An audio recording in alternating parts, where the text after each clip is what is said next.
The letter trembled in Sarah's hands as she stared at the bold, impersonal font declaring her termination. Her heart pounded against her chest like a trapped bird, each beat echoing through her ears as she read the words again and again. The office around her had fallen into an unnatural silence, the usual hum of keyboards and murmured conversations replaced by a heavy stillness that pressed against her skin. She hadn't even had time to settle into her chair that morning before being summoned to the conference room. 20 years of dedicated service reduced to a single sheet of paper. 20 years of early mornings, late nights and weekends spent poring over projects that had helped build this company into what it was today. All erased in an instant by the daughter who had just inherited the business from her father. Effective immediately, the letter stated, as if 20 years could be wiped away with those two words. Sarah's fingers tightened around the edges of the paper, her knuckles whitening. Through the glass walls of the conference room, she could see her colleagues pretending not to watch, their eyes darting between their screens and her frozen form. Some were expressions of sympathy, others of relief that it wasn't them sitting there. The irony wasn't lost on her, being fired by Emily, the very woman whose school projects she had helped with when she was just a child. She remembered the countless times she'd stayed late to help balance Mr. Thompson's work schedule so he could attend his daughter's dance recitals and piano concerts. How many times had she covered for him when Emily needed last-minute rides home from school? And now, without even a moment's hesitation, his daughter had called her into this room, handed her this letter, and watched with cold indifference as her world crumbled. Sarah's throat felt tight, making it difficult to swallow. She glanced at the clock on the wall, 9:17 a.m. Barely an hour had passed since she'd walked through the office doors, coffee in hand, ready to tackle another day. Now she sat here, her career reduced to rubble, while outside her former office window, life continued as if nothing monumental had just occurred. The sun still streamed through the blinds, casting long shadows across the carpet where she'd paced during countless brainstorming sessions. The smell of fresh coffee still wafted through the air, mingling with the faint scent of printer paper and polished wood. Her mind raced back to yesterday afternoon, when Mr. Thompson had gathered the staff to announce his retirement. He'd spoken warmly about handing over the reins to his daughter, mentioning how proud he was of everything they'd built together. Sarah had smiled along with everyone else, feeling a pang of nostalgia but also excitement for the future. Never in her wildest dreams had she imagined this would be her last day. A soft knock at the door jarred her from her thoughts. Emily stood there, already dressed in her new power suit, looking every bit the corporate executive she was supposed to be. Her perfectly styled hair and practiced smile seemed almost cruel in their perfection. Without waiting for an invitation, she stepped inside, closing the door behind her with a decisive click that resonated through the silent room. "I'm sorry it has to be this way," Emily said, her voice carrying the same rehearsed tone she'd used during yesterday's announcement. But Sarah knew better. She saw the slight twitch at the corner of her mouth, the way her eyes avoided direct contact. This wasn't just business, this was personal. "We need to make some changes around here, and unfortunately, your position is redundant." The words hit Sarah like a physical blow. Redundant? After all these years? She wanted to argue, to remind Emily of everything she'd done for this company, for her family. But the look in those cold blue eyes stopped her. There would be no reasoning with this version of Emily, the entitled heir who believed she could erase decades of loyalty with a stroke of her pen. As Emily turned to leave, Sarah noticed something peculiar. A small birthmark on the back of her neck, shaped like a crescent moon. Something about it seemed familiar, though she couldn't quite place why.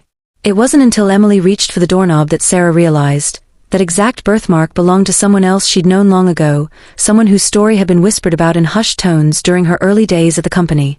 The memory came rushing back, the scandal that had rocked the Thompson family nearly 30 years ago. The rumors about a summer affair, a missing child, and a desperate cover-up. Sarah's breath caught in her throat as pieces began falling into place. The timeline matched too perfectly to be coincidence. Emily's age, her resemblance to Mrs. Thompson, and now that distinctive birthmark, it all pointed to a truth far more complex than anyone had ever imagined. But before she could fully process this revelation, Emily opened the door, letting in the noise of the office, phones ringing, printers whirring, and somewhere in the distance, laughter that sounded painfully out of place. "Please gather your things and be out by noon," she said, her voice crisp and professional. "Security will escort you from the building after that."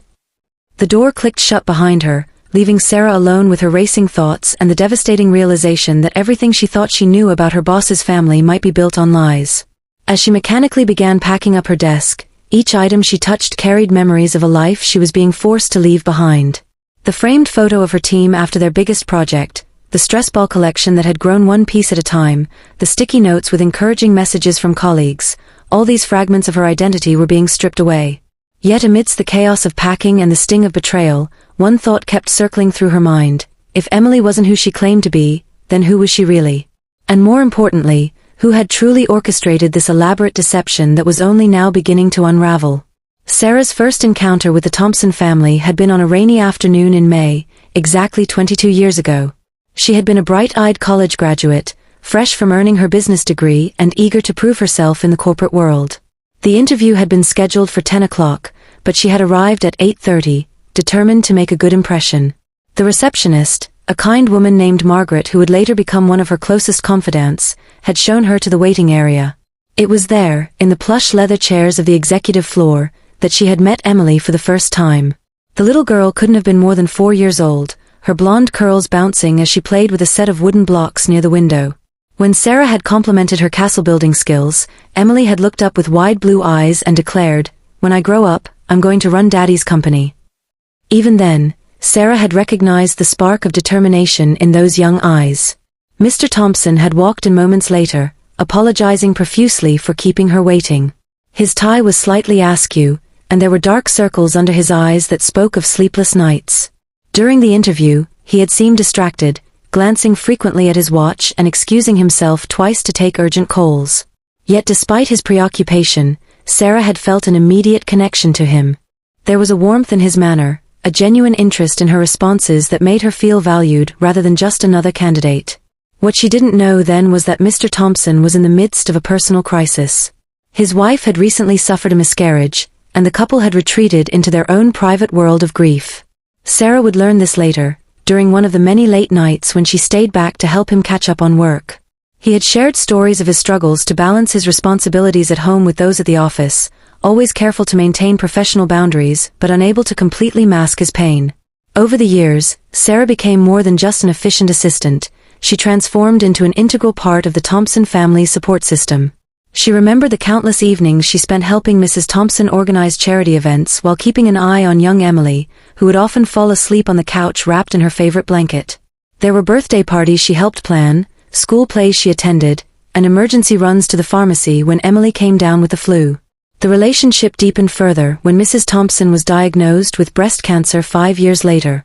Sarah found herself stepping into roles she never anticipated, driving Emily to ballet lessons, helping with homework, and sometimes just being a listening ear when the weight of her parents' struggles became too much for the teenager to bear. Through it all, she maintained her professional distance, never crossing the invisible line that separated employee from family member.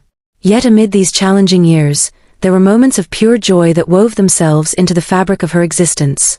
The Christmas parties where she was always seated at the family table. The summer barbecues where Mr. Thompson would insist she try his latest grilling creation. The quiet evenings when she would stay late to help prepare presentations, only to find Mrs. Thompson waiting with cups of tea and plates of cookies, wanting to hear about Sarah's own dreams and aspirations. Looking back now, as she packed away the remnants of her career, Sarah realized how deeply intertwined her life had become with the Thompsons. She had witnessed their triumphs and tragedies, celebrated their victories, and mourned their losses. Each item she placed in the cardboard box held memories of these shared experiences: the crystal vase for Mrs. Thompson's last successful fundraiser, the framed photograph of Emily's high school graduation where she had stood proudly beside the family, the silver pen set Mr. Thompson had given her on her 10th anniversary with the company.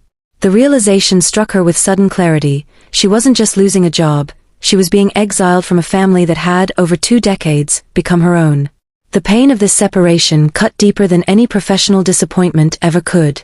As she carefully wrapped her favorite coffee mug, the one Mrs. Thompson had bought her during a particularly stressful period, Sarah understood that Emily's actions weren't just about eliminating a redundant position. This was about erasing evidence of a past that perhaps didn't fit into whatever narrative the young woman was trying to construct. Through the office windows, Sarah watched as raindrops began tracing patterns on the glass, much like that first day she had arrived for her interview. The weather seemed fitting, mirroring the storm of emotions raging within her. She paused, holding the mug in both hands, remembering how Mrs. Thompson had joked about her becoming part of the furniture. "You've been here longer than most of our actual furniture," she had laughed during one of their late-night strategy sessions. The sound of approaching footsteps broke her reverie. Looking up, she saw Margaret approaching, her face lined with concern. The receptionist carried a small box containing items Sarah had forgotten to pack, notes from colleagues, a plant she had nurtured for years, and several handwritten letters that had accumulated over the months. "I thought you might want these," Margaret said softly, placing the box on Sarah's desk. As Sarah began sorting through these additional mementos, she found herself drawn to a particular folder marked Confidential Personal. She had forgotten about this collection, documents and photographs she had gathered during her research into the company's history for its 20th anniversary celebration.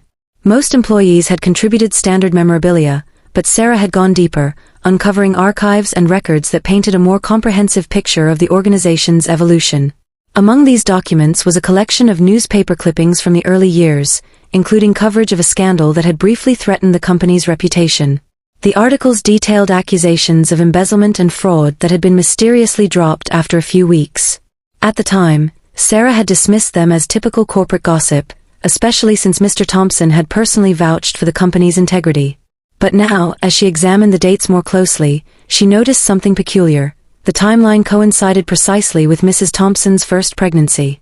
Her fingers trembled as she unfolded another document, a birth certificate copy she had found while researching historical employee records. The name listed was familiar yet unexpected, Elizabeth Marie Thompson, born 3 months premature. The date matched exactly with the period of the alleged scandal. Sarah's mind raced back to the numerous times Mrs. Thompson had mentioned having difficulty conceiving, how she had spoken of yearning for a child but facing medical challenges.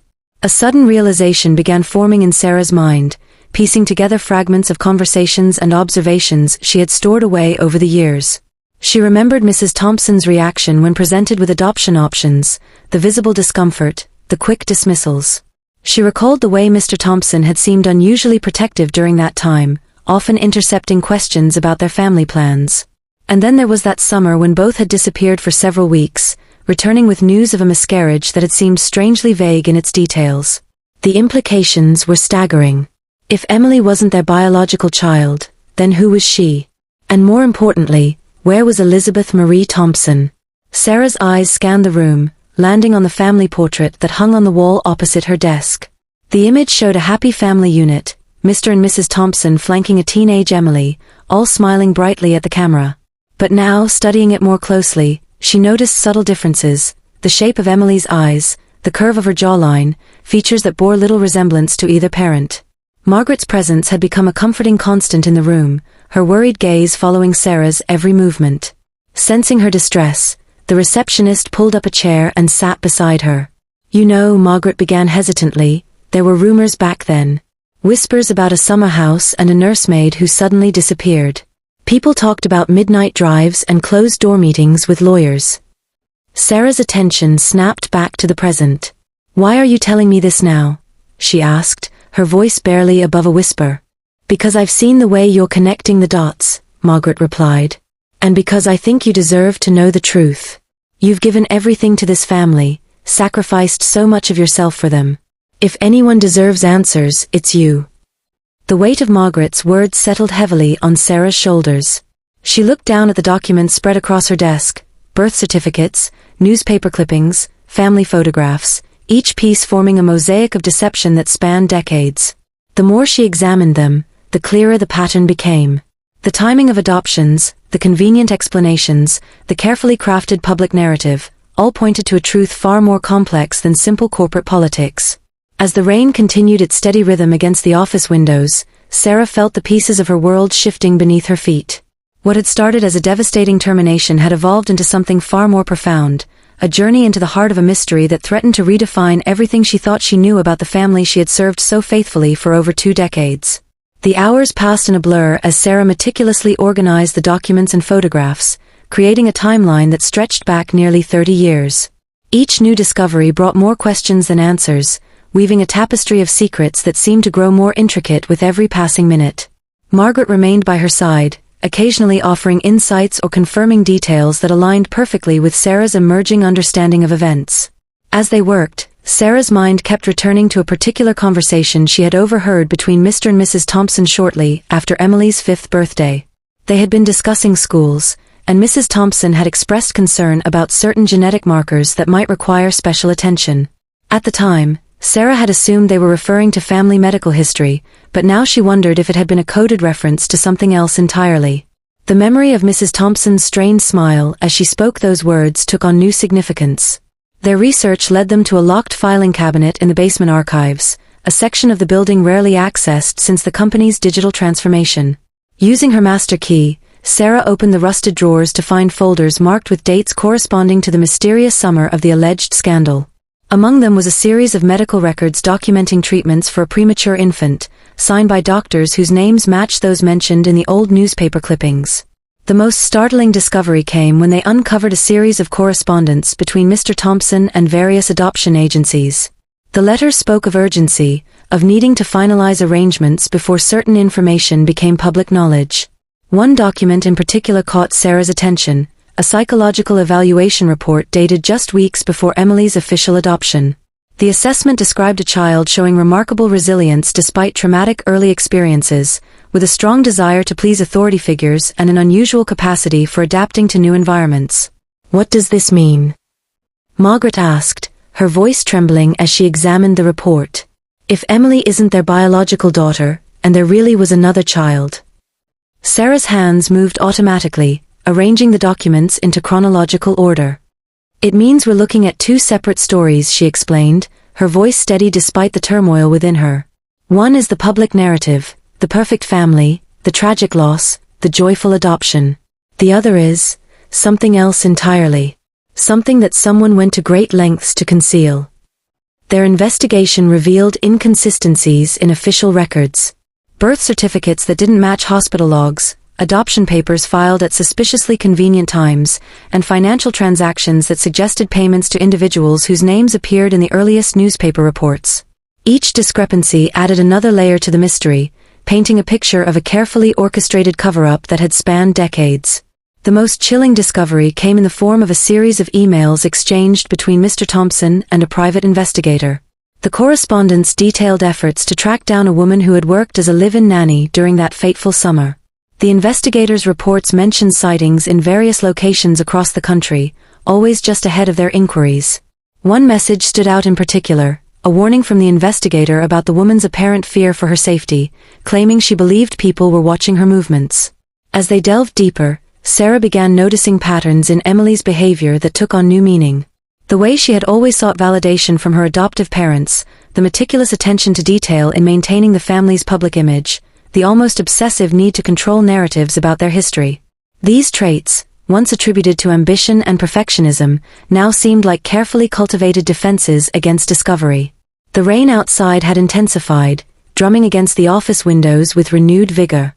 Sarah paused in her examination of documents, staring out at the water-streaked glass. "Do you remember when Emily was preparing for her college applications?"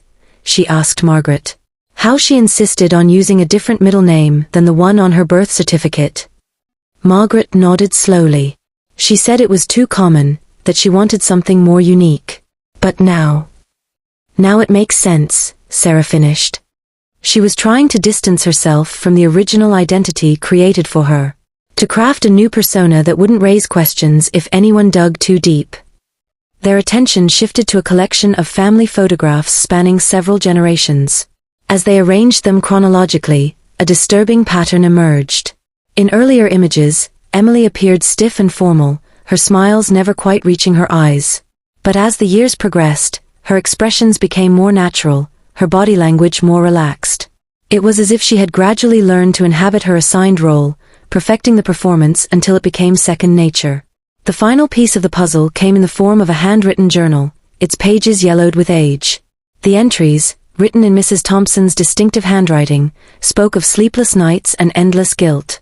Of loving a child who wasn't hers by blood but whom she had come to cherish deeply. Of making sacrifices that would haunt her forever but believing them necessary to protect everyone involved. The last entry, dated shortly before Emily's adoption was finalized, contained a single sentence that sent chills down Sarah's spine. "Sometimes I wonder if we've created a monster in our desperation to maintain appearances." As the clock ticked toward noon, Sarah and Margaret sat surrounded by decades of carefully constructed lies. The security guard would arrive soon to escort her from the building, but Sarah knew she couldn't leave without understanding the full scope of what she had uncovered.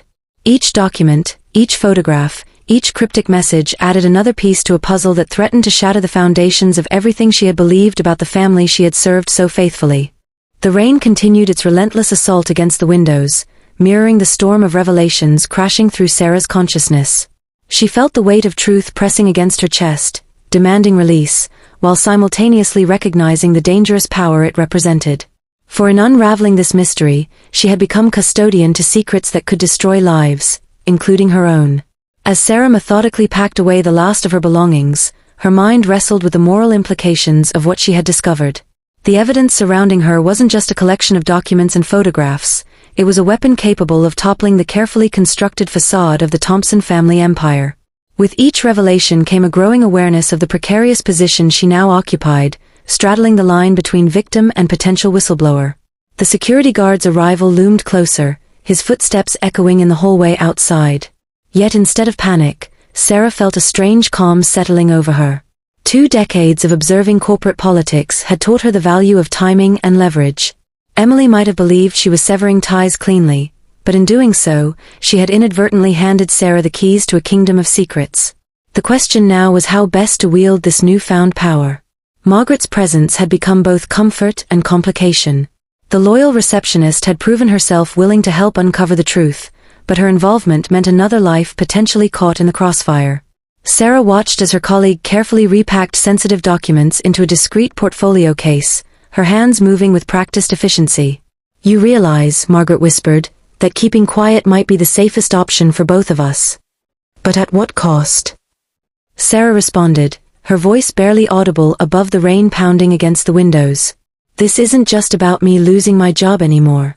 We're talking about identities stolen, lives manipulated, and a child, possibly 2 children, whose futures were decided by people playing God." The ethical dilemma weighed heavily on her conscience. On one hand, exposing the truth could vindicate her termination and bring justice to those wronged.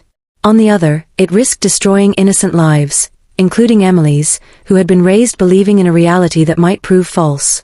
Sarah's fingers traced the edge of a photograph showing Emily receiving her high school diploma, the pride in Mr. Thompson's eyes unmistakable. Had his love been genuine, or merely another layer of the deception? Her professional instincts screamed caution. Years of navigating corporate hierarchies had taught her the dangers of confronting power without proper preparation. Yet her personal convictions demanded action. The woman who had spent 20 years protecting the Thompson family now faced the prospect of dismantling everything she had helped build. The irony wasn't lost on her. As she secured the last box, Sarah's eyes fell upon her reflection in the office window. Behind her distorted image lay the city skyline, buildings standing tall against the storm clouds. Like those structures, she had weathered countless storms during her tenure, adapting and surviving through sheer determination. But this challenge required more than resilience. It demanded wisdom, strategy, and an understanding of human nature that transcended mere corporate politics. The security guard's shadow appeared at the doorway, his silhouette merging with the gray light filtering through the rain-streaked glass. Time had run out for contemplation. Sarah straightened her shoulders, feeling the weight of decision crystallize into resolve. Whatever path she chose, it would be guided by principles forged through years of service and sacrifice. She glanced at Margaret, who nodded imperceptibly, understanding the unspoken agreement passing between them. With deliberate movements, Sarah picked up her boxes, careful to keep the portfolio containing crucial documents separate from the rest. As she prepared to walk out of the office for the last time, she realized that being fired might have been the universe's way of positioning her exactly where she needed to be. No longer bound by loyalty to the company or constrained by her role as an employee, she was free to pursue the truth, wherever it might lead. The corridor stretched before her, lined with familiar faces watching from their cubicles. Some offered sympathetic smiles, others quickly averted their eyes. Each expression reminded her of the network of relationships she had cultivated over 2 decades, connections that could prove invaluable in the coming days. As she passed Emily's office, she caught a glimpse of the young woman through the glass walls, already ensconced behind her father's desk, phone pressed to her ear. For a brief moment, their eyes met. In Emily's gaze, Sarah saw not just the entitled executive who had terminated her, but a frightened young woman clinging desperately to an identity that might not be her own. The complexity of their situation hit her with renewed force, They were both victims of circumstances beyond their control, caught in a web of deception spun by previous generations.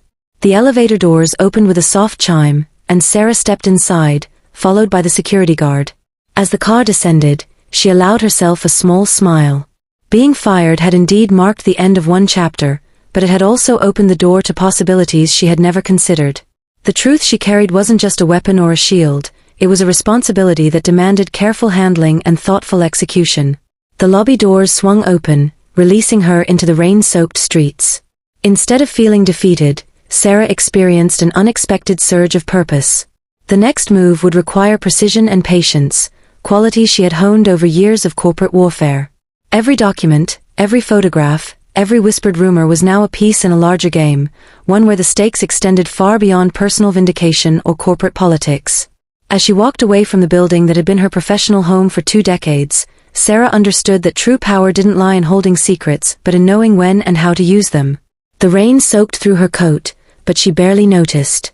Her mind was already mapping out strategies, identifying allies, and calculating risks. The termination that had once seemed like the end of her career had transformed into something else entirely, the beginning of a mission that transcended personal grievances and touched upon fundamental questions of identity, truth, and justice.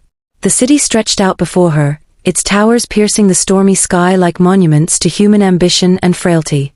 Somewhere within this urban labyrinth lay answers to questions that had haunted generations of Thompsons.